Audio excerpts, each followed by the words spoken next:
Jaya Radha Madhava Kunja Bihari.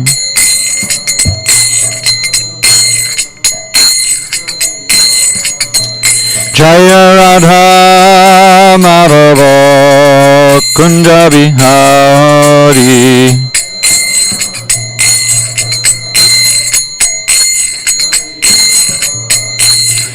Gopijana Vallabha Girivardhari.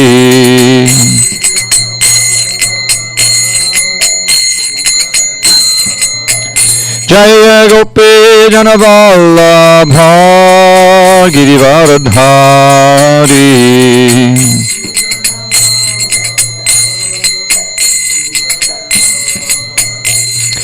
Yashodanandana Bhajana Ranjana.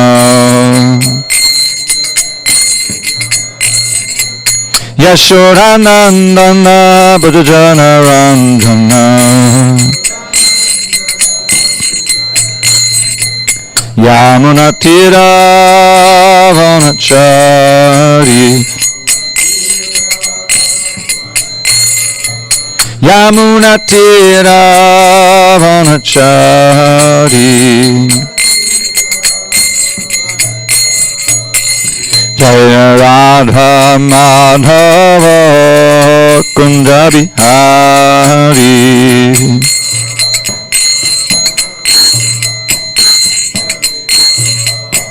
Jaya Radha Madhava Kunja Bihari.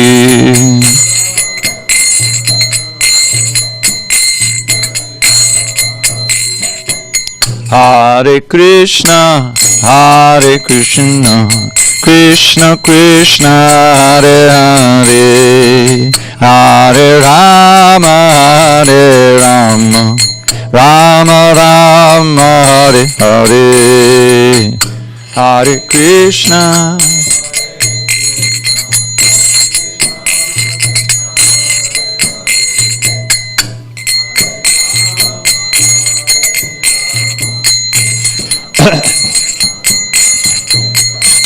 Hare Krishna, Hare Krishna, Krishna Krishna, Hare Hare, Hare Rama, Hare Rama, Rama Rama, Hare Hare, Hare Krishna, Hare Krishna.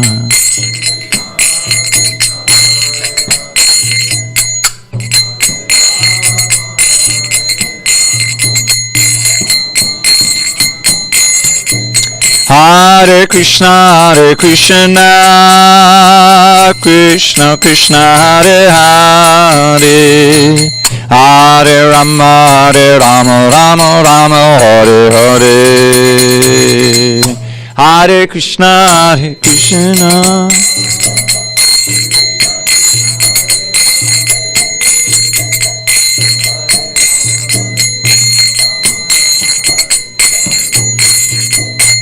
Jaya Radha Madhava Kunja Bihari.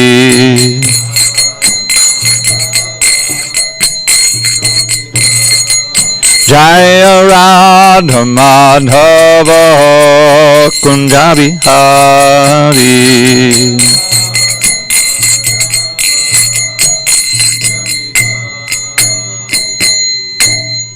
Jai Mr. Pad Paramahamsa, Parudikacharya, Ashtotar, the Sri Srimad, Divine Grace, Srila A.C. Bhaktivedanta Swami Prabhupada ki Jai. ISKCON BBT Founder Acharya Srila Prabhupada ki Jai. Jai Om Vishnupad Paramahamsa, Parudikacharya, Ashtotar, the Sri Srimad, Divine Grace, Srila Bhakti Siddhanta Saraswati Thakur ki Jai. Ananta Koti Vaishnavin ki Jai. Namacharya Srila Haridas Thakur ki Jai. Srimad Bhagavad Gita ki Jai. Samaveda Bhaktivinoda ki Jai. All glory to the assembled devotees. All glory to the assembled devotees. All glory to the assembled devotees. All glory to Shri Guru and Gauranga.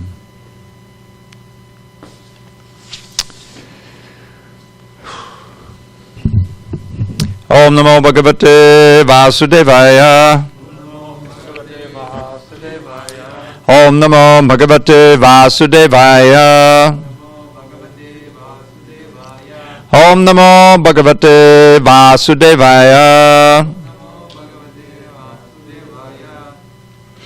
On this 15th day of March 2021 in SanDiego, we're reading from Srimad Bhagavad Gita as it is, translation and commentary by His Divine Grace A.C. Bhaktivedanta Swami Prabhupada.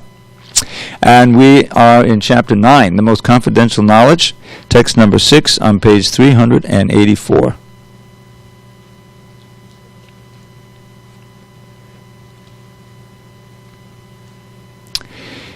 Yatakasha Stito Nityam Vayuhu Sarvatra Gomahan Tata Sarvan Bhutani Mat Staniti Upadharaya Yatakasha Stito Nityam Vayu Sarvatra Gomahan Tata Sarvani Bhutani Matstani Tupadharya Yatakasha Stito Nityam Vayu Sarvatra Gomahan. Alright, text 6, page 384. 384. Tata Sarvani Bhutani Matstani Tupadharya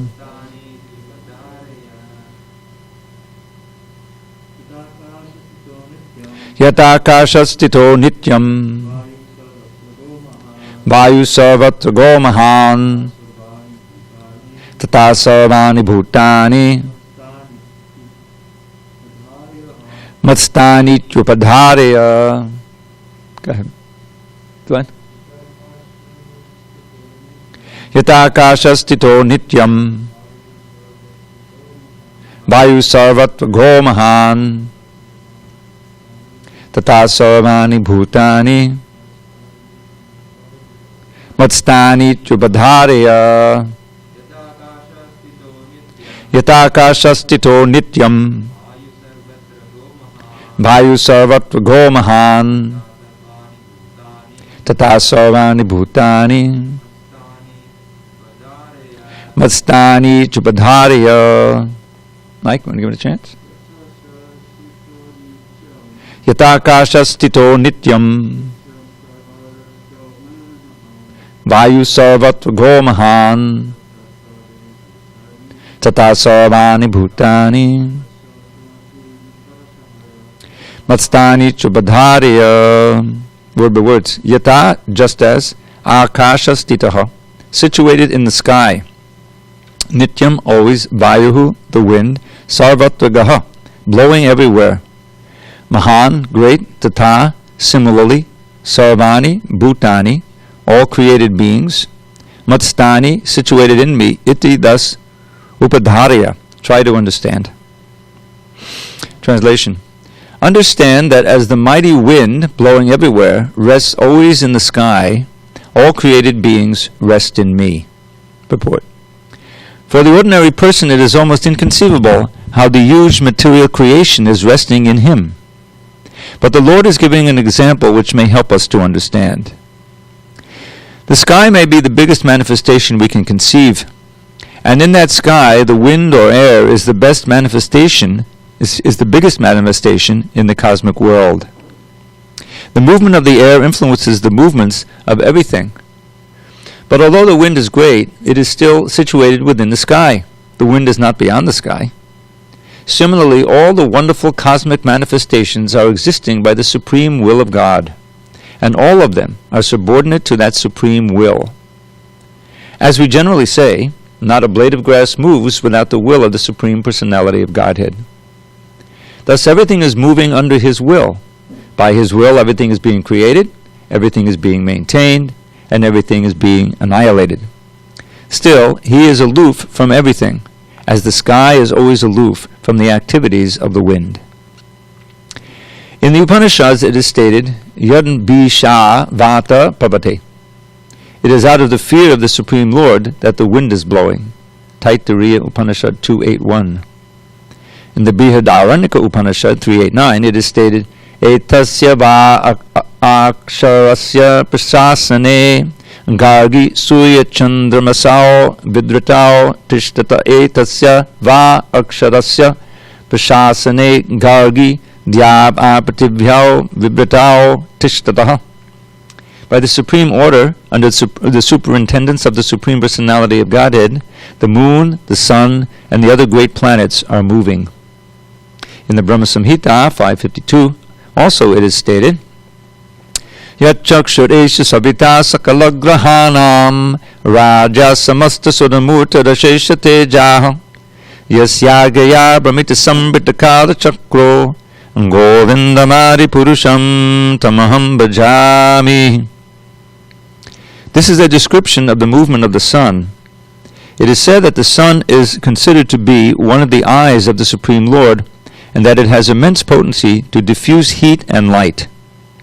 Still, it is moving in its prescribed orbit by the order and the supreme will of Govinda. So from the Vedic literature we can find evidence that this material manifestation, which appears to us to be very wonderful and great, is under the complete control of the Supreme Personality of Godhead. This will be further explained in the later verses of this chapter. Om Jnana Timarandasya Jnanandana Shalakaya Chakshu Unmilitam Mena Tasmai Shri Gurave Namaha. I was born in the darkness of ignorance, but my spiritual master Srila Prabhupada opened my eyes with the torchlight of knowledge. I offer humble obeisance unto him and all members of Sri Parampara. Dr. Glenn, can we get a little more volume on this? It's practically subliminal. Thank you. So, once again, looking at the context, Krishna has been describing his glories. By me and my unmanifested form, this entire universe is pervaded. All beings are in me, but I am not in them. So, how is he pervading? How does Krishna pervade this world, Dr. Alex? What is it? Yes, that's one way he pervades, through his energies, as we learned in the 7th chapter. Bhumar Appa Olano Vayo Kungmano Buddha Cha. He listed these 8 material energies: earth, water, fire, air, ether, then even more subtle mind, intelligence, and ego. And everything we see, everything we experience through our senses is a transformation of these different energies. So he's all pervading by his energy. How else does he? Paramatma. He's also present in the plenary form as expanded in every atom and in every heart, giving consciousness, as he says in the 15th chapter, from me come knowledge and forgetfulness and also remembrance. So he's pervading the whole world through in every organism, giving knowledge how to act, even the most simple organism. And he's also sustaining everything as a supersoul within every atom. So, where isn't he? Is there an angstrom unit somewhere where he's not existing? He's existing everywhere. And yet, he says, Natamatstani Bhutani, and yet everything that is created does not rest in me. He's also separate in his world, Goloka Vrindavan, enjoying all the pastimes and all these. So this is like, it's mind-blowing when you think about it. You know, I remember before you haven't even heard about Krishna, there were these koans, isn't it, like Buddhist koans, the famous one-hand clapping, you know? And there's also, in the Upanishads, when it describes, Apaniparo Javana Grahita, he has no hands, he has no feet, yet he can grab anything and he can go anywhere. He can run faster than anyone else, it says. So if he has no feet, how can he run? If he has no hands, how can he grab anything? You see? So it's meant to kind of give us a sense of the inconceivability of the Lord. But also, especially in that Upanishad verse, he's a person. The most amazing part of it is that it's a person. You know, you can say, okay, the energy is all pervading. We're familiar with energy, you know, but it's not just energy.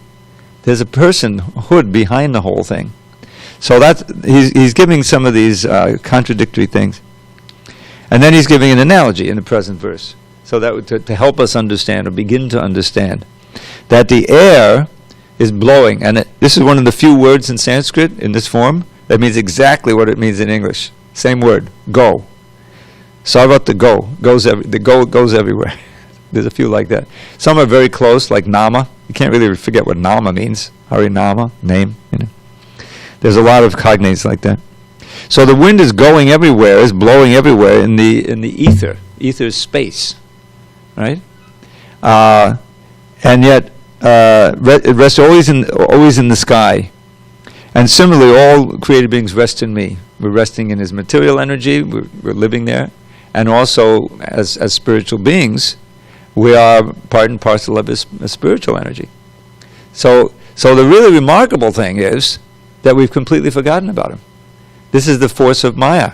Even though he's everywhere, even though he's giving us advice and consciousness at every moment, even though we were once there, and we have all experience, it's all been covered over because of our desire to enjoy separately, to have this separate existence, which is completely unnatural for us.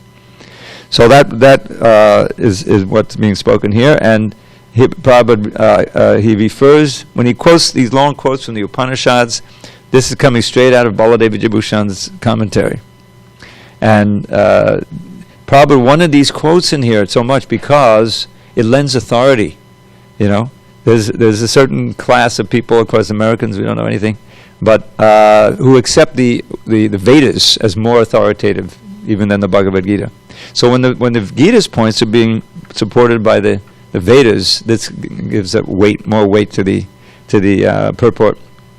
Long Sanskrit quote here. By the supreme order under superintendence of the Lord, the moon, the sun, the other great planets are moving. And then this classic quote from the Brahma Samhita. So many points of philosophy are there and supported in the Brahma Samhita. The history of the Brahma Samhita, at least in the Gaudiya Vaishnav canon, is Lord Chaitanya. He found this book, the 5th chapter. There are other chapters, but I don't know if anyone's ever seen them. But this is the 5th chapter of the Brahma Samhita. He liked it so much he had it copied, brought it back with him when he came back to Jagannath Puri. What was the other book that he brought back? The initials are KK? Krishna Karnamrita. And both of them are, can we give him a seat? So, here this verse talks about the sun as the eye of the Lord. Now this is part of what we know as the universal form. Like that's not just the sun out there, that's the eye of the Lord, and is the king of all of the planets. Sakala Grahanam Raja. You can set up, yeah, thanks.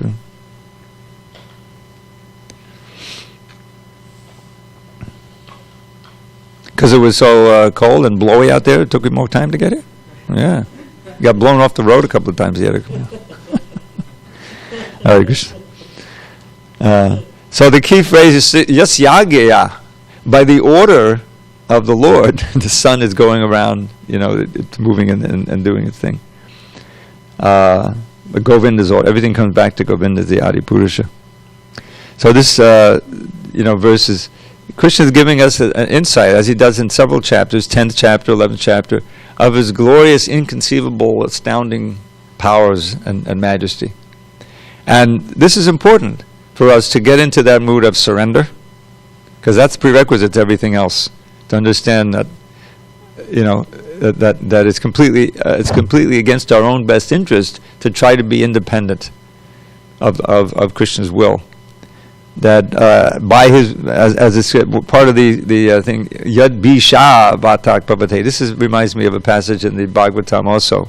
By fear of the Lord, everything is going on. The wind is blowing, the sun is moving, In other words, his will is paramount, Satya Sankalpa. There's a certain phrase, Satya Sankalpa means his will is truth, comes to be. That's not true for us. We can will so many things and they don't come true. But because of his, limitless powers, whatever he wills to happen comes true. So he's willing that we become Krishna conscious, but we're willfully ignoring him, and that's to our own detriment. So once we start, just like listening to the Bhagavad Gita is a very good step in coordinating our activities to his will, because it builds faith. These descriptions Krishna's describing here, and we understand Prabhupada's, such a glorious spiritual master, and he comes in this line from these, Bhaktisiddhanta, the great erudition, and Bhaktivinoda Thakur, and go back, and Ramanujacharya. They're all realized souls. They all, understand that Krishna is true, and they're giving us the Bhagavad Gita as absolute truth. So who are we to doubt it? And what's obviously true is that they're doing all this for us. They're not doing it it's not some kind of con.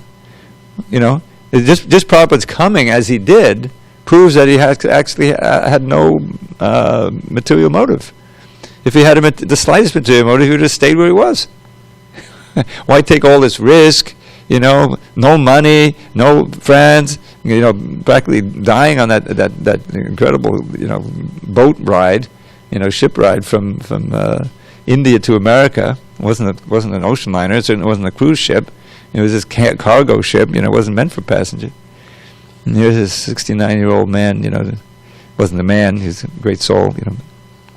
But he undertook all of that and so much difficulty in.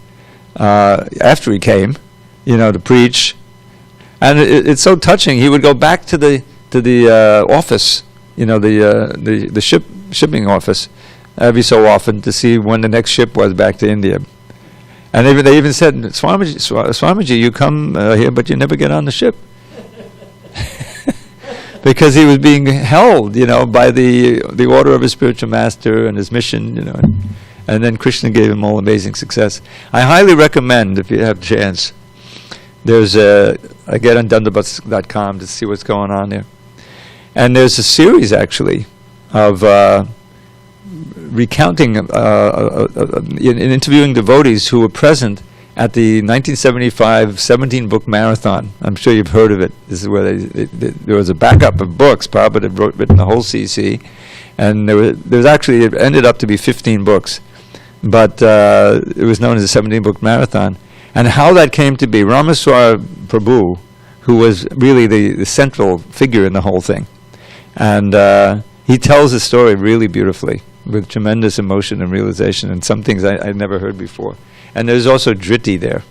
There were a couple of devotees yesterday or the day before who gave their account, who I knew. But this was such a wonderful contrast. Vaisheshika Prabhu was doing the questioning. He was there, because there's a big push to distribute CC sets and to read them, to really, relish the.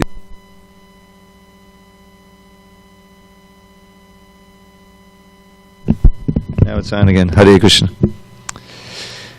Anyway, he describes there how I was part of it, but I wasn't there at the beginning, so I didn't go through the whole thing of feeling the impossibility of it, and how even though it's impossible, we still have to do it. It was all well-oiled machine by the time I got on it, but they needed another editor for reasons I won't go into. So I got to participate and edit 4 chapters in the CC and 4 or 5 in the Bhagavatam. But the experience there was, and it affected the whole movement. This idea that what seems impossible is possible, because Krishna's behind it. Krishna wants it, and if you surrender, even though it seems impossible, then empowerment begins and all kinds of things happen. He told a story, and I looked at some of the paintings. You can look in the CC and see them. This was one of the most difficult parts of the whole thing, because artwork takes such a long time, I mean, I was there in Brooklyn when the artists were painting, and they would take months on a painting, and they came out exquisitely, beautifully. But 17 books in 2 months, and each book had 8 illustrations, or 7, because Prabhupada was one of the first color plate, a picture of Prabhupada. But there's just no time, There's no time to spend months on a painting, even weeks, days. You don't even have days. And anyway, there's this one, and I was there in L.A., during the marathon and afterward. And there was this one artist who was not initiated. He was known as Bhakta Hector, an older Latin American gentleman. And they met him on the beach or something, and started talking with him. And he got enlivened by the whole project. And I don't even know, I mean, he must have been chanting some rounds or something, but he was dedicated to and he would paint. He was expert, professionally expert at painting backgrounds, or little flowers and things, and so much of the paintings are that, Lord Chaitanya and Vrindavan, and there's always and you see, expert, little, it adds so much to the painting. And he spent 2 months just doing that, And how did, Krishna obviously sent someone to be able to do that, So, this is a central point, that now, in our conditioned state, we're under the control of the material energy. It's impossible to get across on our own. We're controlled by the 3 modes of nature, which is, Krishna's external energy. But it's important to remember that that same external energy, Maya or Durga Devi, is an expansion of Radharani. Yes. But she has this thankless task of punishing those who are against the Lord, and for the purpose of teaching them that it's not our home, so that we'll get enlivened again. But the material energy, just as we experience every day, these same walls, as Maharaj explained, used to be a warehouse, at one point it was a movie theater or something, it's just a mundane, one of the billions of mundane buildings, But because of Srila Prabhupada's effort in inspiring devotees, and Gunagram Maharaj and his wife at that time, he was married, expert designer. There's wonderful photographs, I don't think you've seen them, Mike, of black and whites of how they created this temple. Yeah, you should see it. It's quite inspiring. And, every day you walk in here, we take it for granted, but the place immediately reminds you of Krishna. This very shape, this architecture is so important. It's uplifting. It's bringing you to the divine. The whole thing is expertly, put together. And so, we have so many devotees working together, collecting the money, spending time, a whole year, putting the thing, bringing down the devotees from L.A. who knew how to do these sculptures on the wall, from somebody. So that energy had a huge lift at that time in 1975, because it was clearly out of the realm of possibility. Those who had been producing books, they took 2 months to do one book, or 2 months to do one book or something. Before that, or more than that, 4 months, which is ridiculous. So Ramaswamy and his aide there, Radhaballabha, he was the manager from New York, came down, and they were consulting, said, okay, we can do 4 books in 2 months, 2 books a month, which is a lot, in the way, the painters, everything. So they told Prabhupada, they were on a morning walk, and Prabhupada had brought in all the leaders from the whole movement, Tamal Krishna Maharaj, Rupanuga, all these heavy sannyasis. I mean, it's quite intimidating. And Ramaswamy was just a brahmachari. He wasn't even a sannyasi yet. He was only 22 years old or something. And so they're on this morning walk, and finally Ramaswamy gets the courage, and he comes forward. He says, Srila Prabhupada, I want to let you know that we're ready to produce 2 books every month, rather than 1 book every 4 months, Prabhupada put his cane there, and he says, so all 17 books have to be produced in 2 months. And immediately he said, it was obviously logical, Prabhupada, that's impossible. I says, impossible is a word in a fool's dictionary. The words went bouncing all around the movement, all over the world, within 1 day. And so, okay. So the walk continued, and Ramaswamy and Ramaswamy went back. They kind of hung back, and they were consulting madly with each other. Is it possible? How's it possible? And so then they come to, okay, Prabhupada, we accept. What could they do? But we need your help. You have to be available to consult on the phone, which is unheard of. Prabhupada hated to be called on the phone. It wastes so much money, First of all, stay in L.A. There was nobody who could do Bengali. They were doing Bhagavatams and doing Bhagavad Gita and doing Ishupana. It's all Sanskrit. Nobody knew Bengali, at least not decently. So Prabhupada stayed, and in 3 weeks he had a crash course in Bengali for the whole Sanskrit department. He taught them Bengali, enough to work on this. I didn't even know about that. Anyway, it goes on like that, more different miracles going on. And when they finally were able to do it, I say they because I was part of it, but peripheral really, it had a tremendous effect on the whole movement. Because the other side of the publishing is the distributing. That was already going on quite a lot. But this gave like a huge lift to all kinds of devotees who felt, I can't distribute books in that way. And they thought, yes, you can. You just go out, and just put yourself forward. Krishna will inspire you, So we're getting a taste of that here. This is like inconceivable. Krishna's everywhere. He's in every atom. He's in our hearts. Everything's in him, but it's not out of him. He's got his own place. But the most miraculous thing is he's so great, infinitely great, and yet he's the part of his greatness. The most wonderful for us is this infinite mercy and love. That's also possible on an individual level. Each of us has his, Krishna's watching out for us, encouraging us, and helping us individually to become devotees, and that's why we can feel, when we're a little Krishna conscious, Krishna's presence. You don't get that gnawing, desperation of being completely alone and facing the world, and therefore looking for some solace in the world, some relationship that will mitigate that. But it's always disappointing. It always comes to an end. It can never fulfill your real needs. So that infinite and also individual is why Krishna is the Supreme Personality of Godhead. All right, so let's go on, unless we have any questions. Bhaktaman. Yes. Go ahead. Give me. The question was? Is Radharani an expansion of Krishna? She's definitely an expansion of Krishna. Krishna expands in internal or spiritual energies and external energies. And his internal energies are divided into three categories. There's many subcategories. Sandani, Samvit, and Ladhini. Sandani is the existence potency, meaning the things, so-called things in Goloka Vrindavan. Krishna's form, the land, the water, the trees, the bodies of all the devotees. They're manifested by this Sandani potency, which is under the aegis or control of Balaram. And then there's the Samvit potency, the knowledge potency, by which we know about the pastimes, we know about Krishna and all these different things. And then there's the Ladini Shakti, the pleasure potency, which is actually Srimati Radharani personified, is this Ladini Shakti. And this verse in the right at the beginning of the CC, Radha Krishna Pranaya Vikruti Ladini Shakti Rasman, is about the Ladini Shakti, and it's explained more later in the chapter, in chapter 4 of Adi Leela.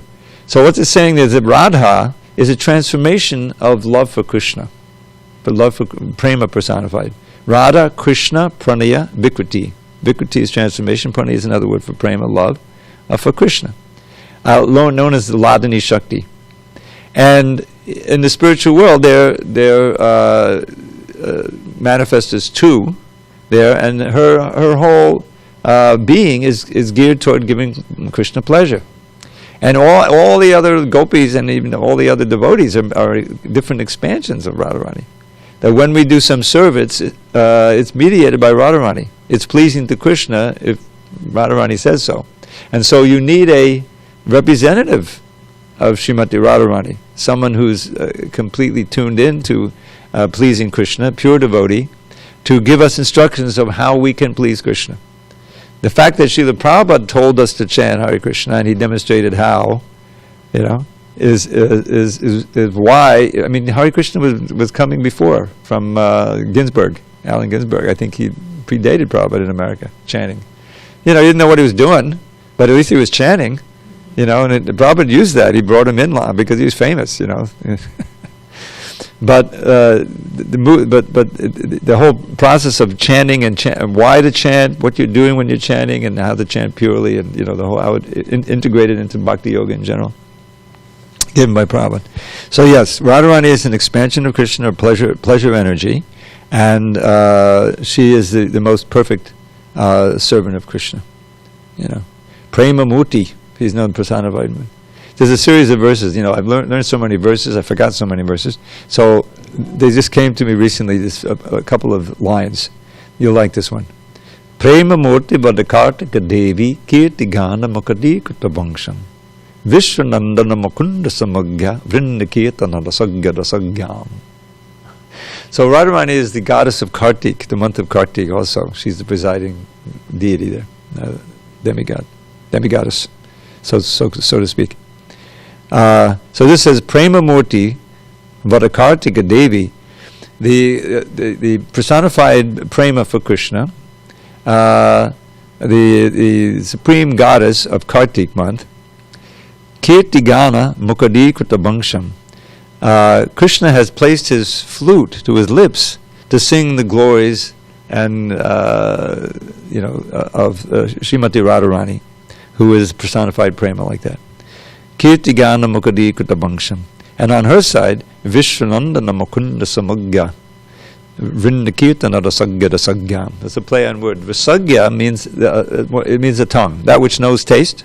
Rasagya. Rasagyam. Her tongue is expert at tasting the mellows. Rasagya. Of singing the glories of Krishna, the Vishnu, the delighter of the whole universe. Mukunda, Vishnu Mukunda Samagya Vrindakirtana. And there's a bunch of verses like that, back and forth. So yes, Radharani's internal pleasure expansion of Krishna's internal pleasure potency. Alright, let's move on to text 7.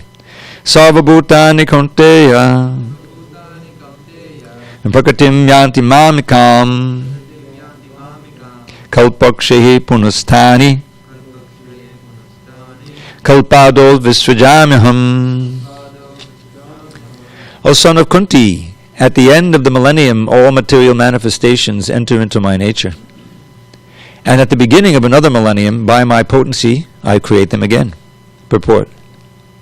The creation, maintenance, and annihilation of this material cosmic manifestation are completely dependent on the supreme will of the personality of Godhead. Quote, at the end of the millennium means at the death of Brahma. Brahma lives for 100 years, and his day is calculated at 4,300,000,000 of our earthly years. That's a rough 320 million. That's day means 12 hours. His night is of the same duration. His month consists of 30 such days and nights, and his year of 12 months. After 100 such years, when Brahma dies, the devastation or annihilation takes place. This means that the energy manifested by the Supreme Lord is again wound up in himself. Then again, when there is a need to manifest the cosmic world, it is done by his will. Bahusyam. Although I am one, I shall become many.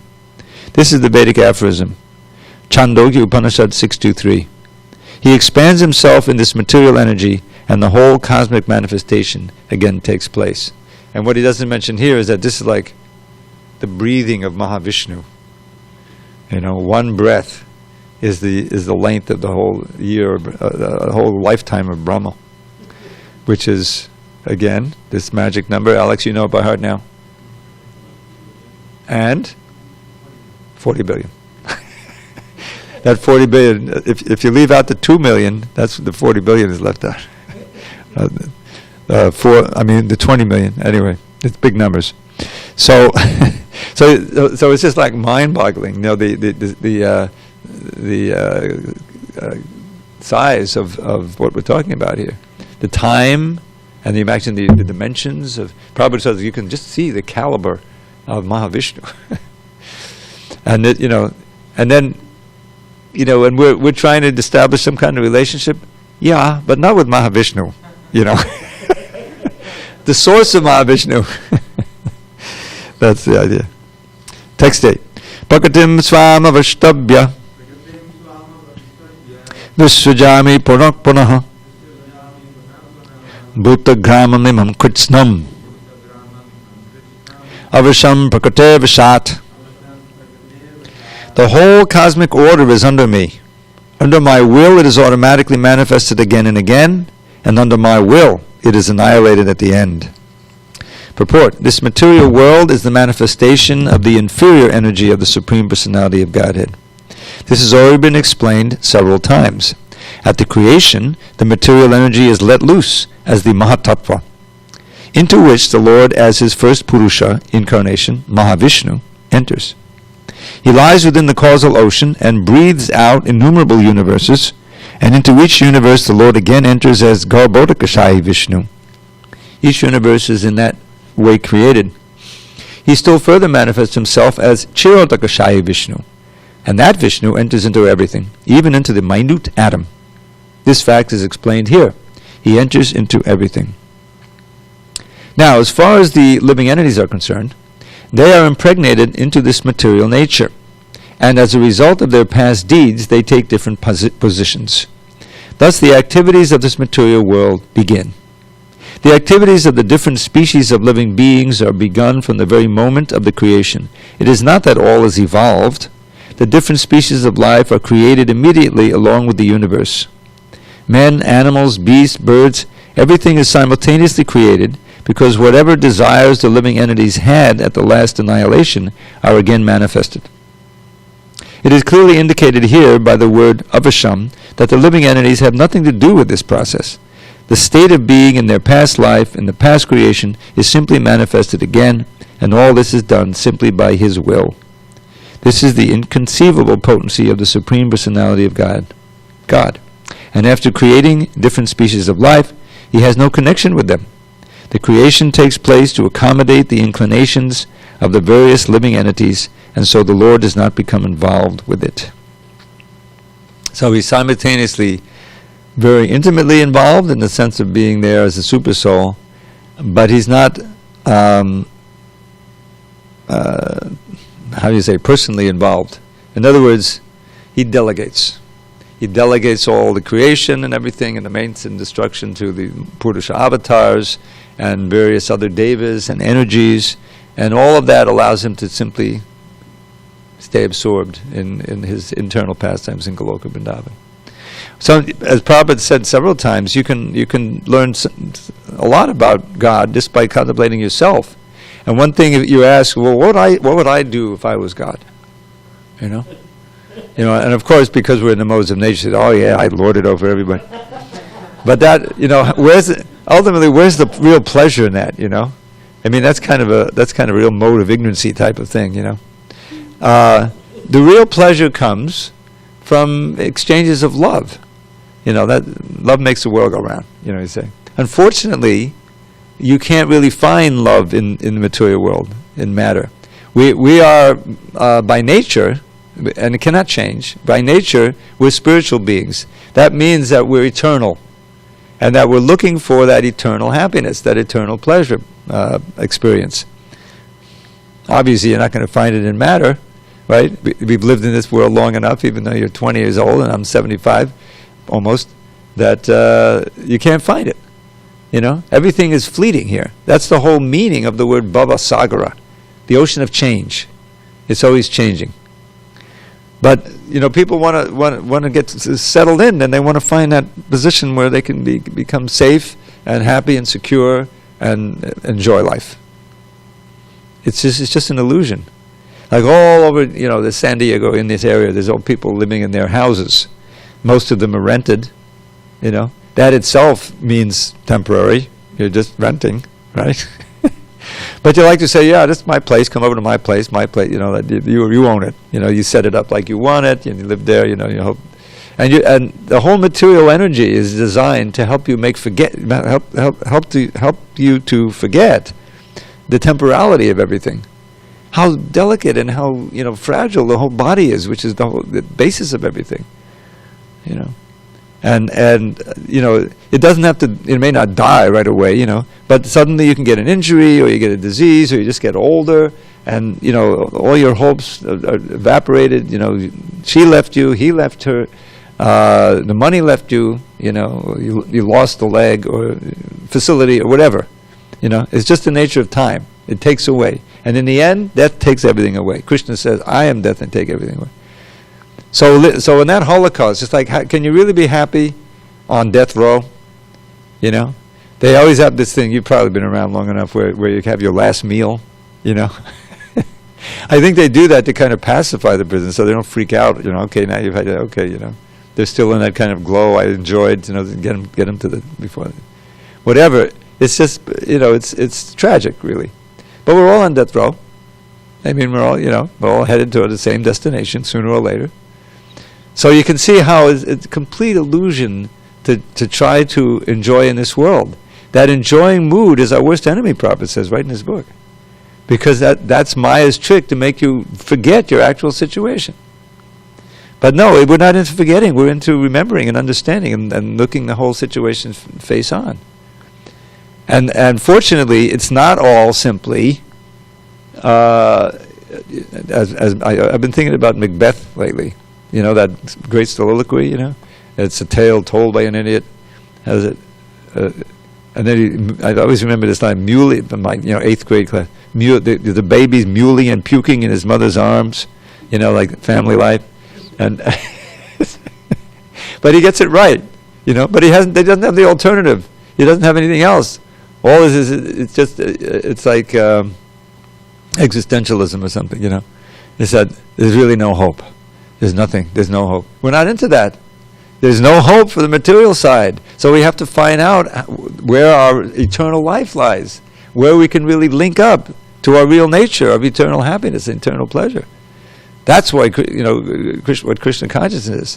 It's not just no. There's plenty of that in the Gita. Dukhalayam shashvatam, mrityu savahadascharam, kalosmi loka chayakrit pravidho. Krishna appears as time in the 11th chapter. Arjuna is afraid. The great warrior is an infinite, powerful being. You know, where's my Krishna? You know, and at time I am come to destroy everything. You know, you haven't been here, but you probably heard it before. Robert Oppenheimer, did you know? He worshipped, he had some, he dabbled in the Bhagavad Gita. So when that first bomb blew up, I read a little about it. They thought, they weren't, they were pretty sure, not 100% sure, that it wasn't going to destroy the whole universe, But there was a chance. Well, we got to go through it anyway. We don't want Hitler to get it, so we'll risk it. So, thanks a lot. Anyway, so it didn't destroy the whole universe, but it was pretty awe-inspiring. So, we have so many reminders right in the Bhagavad Gita. Bhagavatam is full of it. So much. Nunam pamatta kurute vikarma, Rishabdev. That certainly you're mad to go after sense gratification. It just ensures so much suffering. And then the forest of enjoyment in the teachings of Jadabharata, King Rahugana, on and on in the 5th chapter describing material life and its hopelessness, But that's not the end of it. And then there's always that sunshine coming up, the sun rising. Yes, therefore, take to pure bhakti. Get out of this world. Mukti hitpa anyata rupam swarupena vyavastati. This is what real mukti is. To give up all of these false forms that we've had, and all of these lower forms we have no chance of Krishna consciousness, just suffering like anything. Give them all up, and to get our swarup, our actual spiritual form in which we can relate to Krishna for eternity, bliss and happiness. It's real, we have to have that faith. So that's so now Krishna is describing these very awe-inspiring aspects of his being here. They all enter into me. So at the end of the millennium, Prabhupada gave a new meaning to these terms, millennium, which means 1,000 years. Some devotees wrote me, it just means 1,000 years. It means the life of Brahma here. And at the beginning of another millennium, Brahma's life, by my potency, I create them again. After 311 trillion, 40 billion years of sleep. Sometimes you want to oversleep. Okay, you can sleep for 311, 40 billion years. Have a good nap, Don't forget to set your alarm. We don't want to sleep. We want to be awake eternally in Krishna consciousness. All right, text 8. Pakatim svama vashtabhya visvajami punak punaha bhutagramamimam kritsnam avasham prakate vasat. The whole cosmic order is under me. Under my will, it is automatically manifested again and again, and under my will, it is annihilated at the end. Report: the material world is the manifestation of the inferior energy of the Supreme Personality of Godhead. This has already been explained several times. Oh, did we read that? Oh, I'm sorry, it sounded familiar. 9. Nachamam tani karmani nibadnandi danandaya udasinam adasinam asaktam teshu karmasu. O Dhananjaya, all this work cannot bind me. I am ever detached from all these material activities, seated as though neutral. Purport: One should not think in this connection that the Supreme Personality of Godhead has no engagement. In his spiritual world, he is always engaged. In the Brahma Samhita 5.6, it is stated, Atma Ramasya Tasyasti Prakritya Na Samagamaha. He is always involved in his eternal, blissful, spiritual activities. But he has nothing to do with these material activities.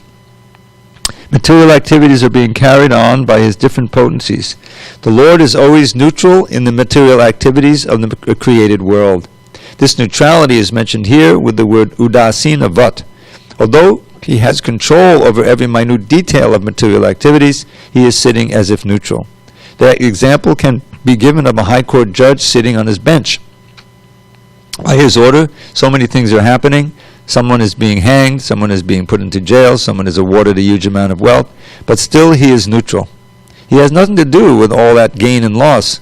Similarly, the Lord is always neutral, although he has his hand in every sphere of activity. In the Vedanta Sutra 2.134, it is stated, Vaishamya Nagrinye na, he is not situated in the dualities of this material world. He is transcendental to these dualities. Nor is he attached to the creation and annihilation of this material world. The living entities take their different forms in the various species of life according to their past deeds, and the Lord doesn't interfere with them. So we're almost out of time. But just why is he indifferent? Because he's so full in himself. He has no motive to either hurt anyone or enjoy.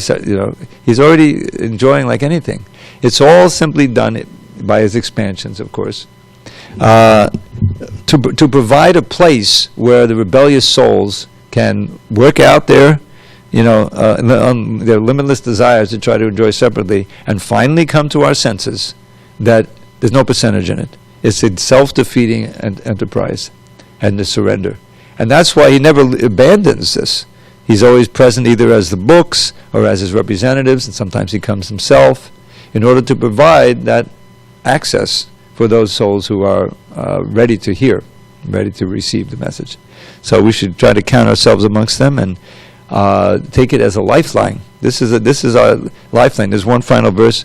Manasijapane jushte labdapatos mi dushte timanda gahana rupe hanta sangsara kupe ajitandakadadaksha heta muddara daksham upanayamam haste bhakti rajum namaste. Fallen in this deep and dark and dirty well of Maya, threatened by the snake of lust, whose venom burns like fire. Helplessly I pray, O Lord, whose strength is ne'er in doubt, place the rope of bhakti in my hands and pull me out. So Krishna's left, that bhakti rope is here. We have to hold on to it by strictly following the program. And that's our lesson for tonight. And let's have a kirtan. All glories to Srila Prabhupada. Hari Hari Bol.